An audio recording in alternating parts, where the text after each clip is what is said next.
Hi students, welcome to science class. In the previous class, we discussed about nutrition in plants. In this class, I am going to teach you about new chapter, nutrition in animals. You have learnt in chapter 1 that plants prepare their own food by the process of photosynthesis. All animals or living organisms depends on plants for food, directly or indirectly. Either directly or indirectly, all animals depends on plants for food. And we get nutrients from food. You know value of the nutrients. What is the meaning of nutrition?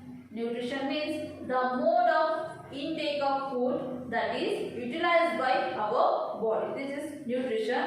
Nutrition is very important to our body because for functioning of our body and repair and for growth. These are very important. Different ways of food taking are there in the animal kingdom. For example,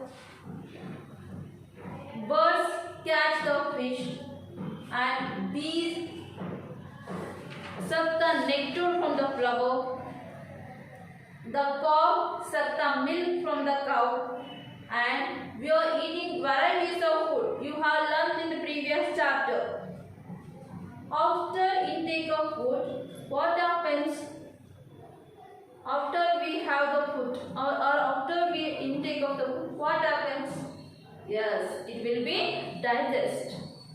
What do you mean by digestion? Digestion is the process of converts complex food components into simpler substance.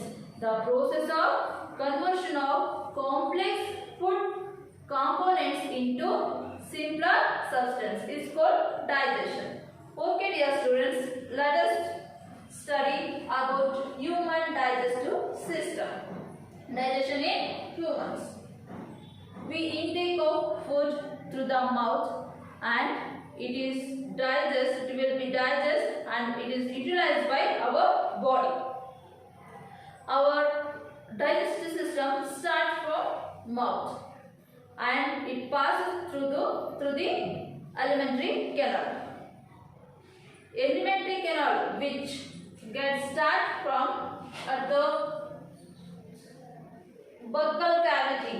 Start from at the buccal cavity and ends at the anus. Accordingly, the alimentary canal are divided into different or various compartments. First one, mouth and buccal cavity. Second one, food pipe or esophagus. Third one, stomach. Next, small intestine, large intestine, and finally anus. These are togetherly what? Alimentary canal. Understood? Okay, let us start with the mouth and buccal cavity. Mouth and buccal cavity. Our digestive system starts from mouth and buccal cavity.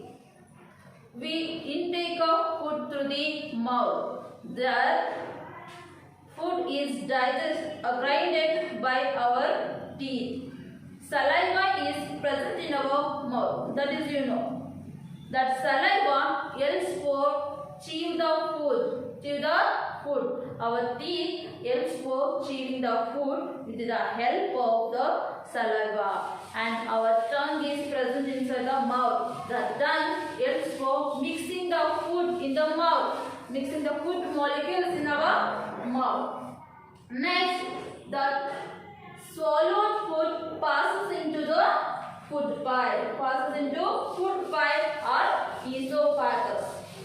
Here, the swallowed food moves downward through the wall of the food pipe into the stomach. Move through the wall of the food pipe into the stomach. The stomach is the largest part in the alimentary canal, and it is a sac-like structure, sac-like and wider part of the alimentary canal. It is look like flattened J. It is look like flattened J. Here the one end is connected with food pipe and another end of the stomach is connected with small intestine. Another end opens to the small intestine. Stomach get the food from the food pipe. Your stomach wall secretes the mucus, hydrochloric acid and digestive juice. The mucus protects the lining of the stomach. The mucus protects the lining of the stomach.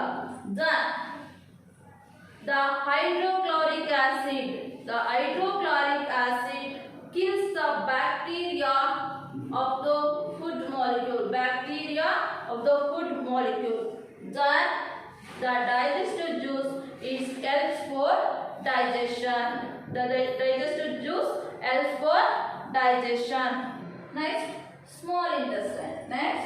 Small intestine. Small intestine is highly coiled and is about 7.5 meter long. 7.5 meter long. Here,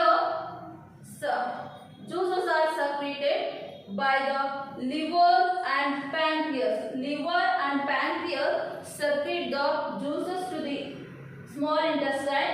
Besides, the wall of the small intestine also secrete the juice.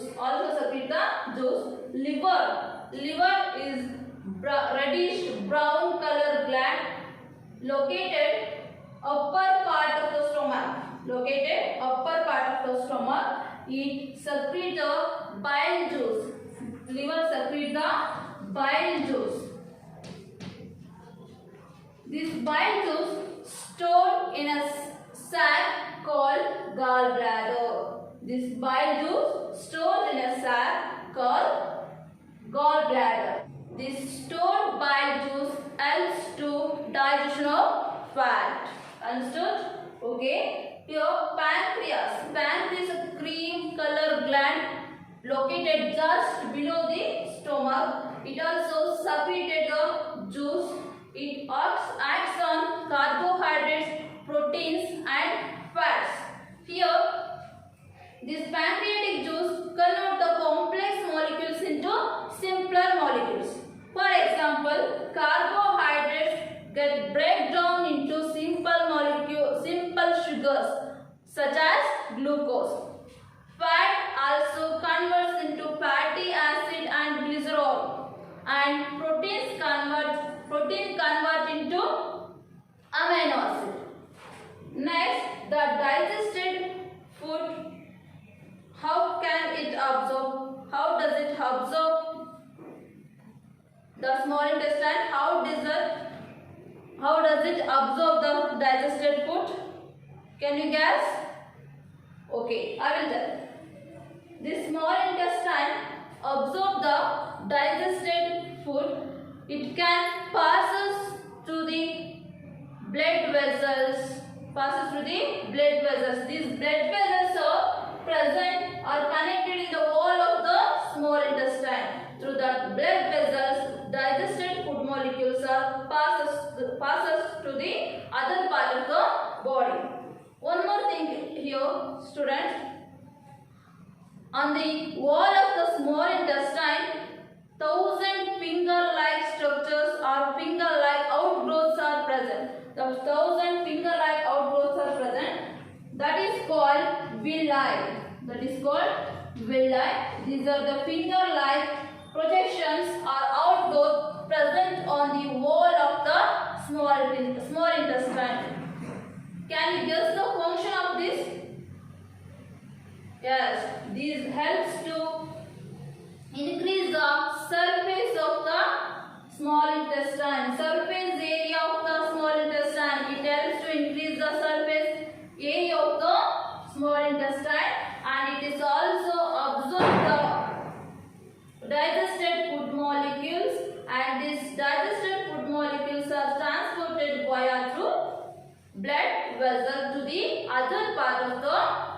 body. This is the function of the small intestine. Next, coming to large intestine. Large intestine is the wider and shorter than small intestine. It is about 1.5 meter in length.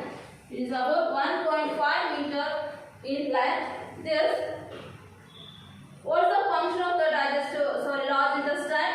The function of the large intestine is absorb the water and salt from the undigested food.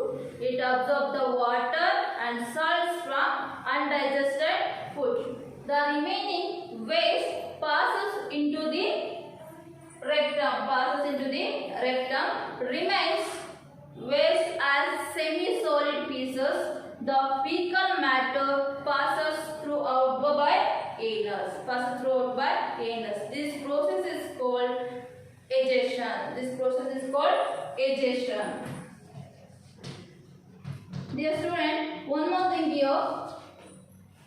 I'm already told blood vessels are absorb the digested food molecules. The digested food molecules passes through into the blood vessel. This process is called